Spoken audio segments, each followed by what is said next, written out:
Le village de Le Pout a choisi à sa façon de participer à la journée du patrimoine.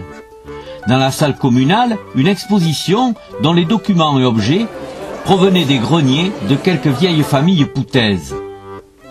Ces richesses, mises au jour, ont permis de mettre en évidence les importantes modifications de nos modes de vie.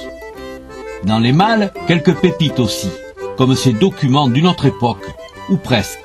Un citoyen qui veut le maintien de l'ordre et de la tranquillité doit s'empresser d'acquitter ses impôts afin de seconder les bonnes intentions du gouvernement. Donc il est important que le public fasse preuve de patriotisme en payant ses impôts.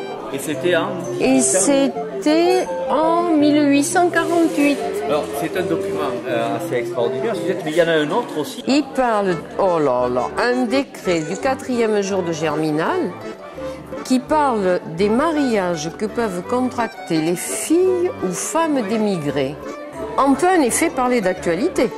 Et nulle femme ou fille d'émigrés, soit qu'elle soit divorcée ou non, ne pourra épouser un étranger ni sortir du territoire, ni vendre ses biens, sous peine d'être traitée comme émigrée elle-même.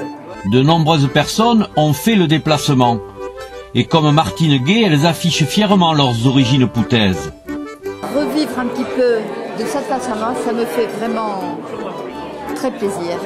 Et je vois sur les documents qui sont sur la table le nom de mes ancêtres. Et tous les gens du patrimoine en 1750 ou autres sont répertoriés ici par les impôts. Ce coin de terre était vivant. Il y a quelques siècles, il était vivant et il faut qu'il continue à vivre. 9/10 des paysans sont partis, mais d'autres personnes se sont installées, qui travaillent à Bordeaux, et il faut qu'ils connaissent la vie d'autrefois d'ici. L'initiateur de ce projet, Jean-Pierre Veillon.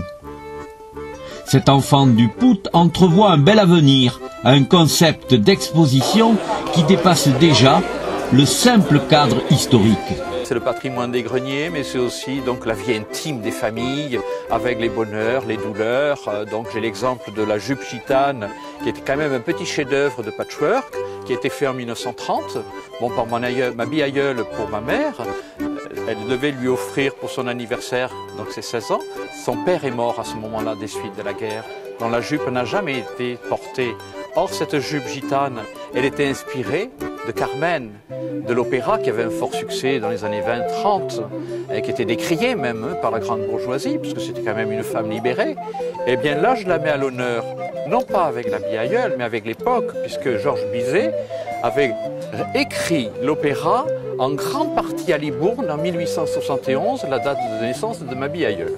Je suis très satisfait par le bonheur qu'on s'est donné entre nous, puisqu'on est un petit groupe quand même d'amis, d'enfance et de nouveaux habitants, bien sûr, on a fusionné.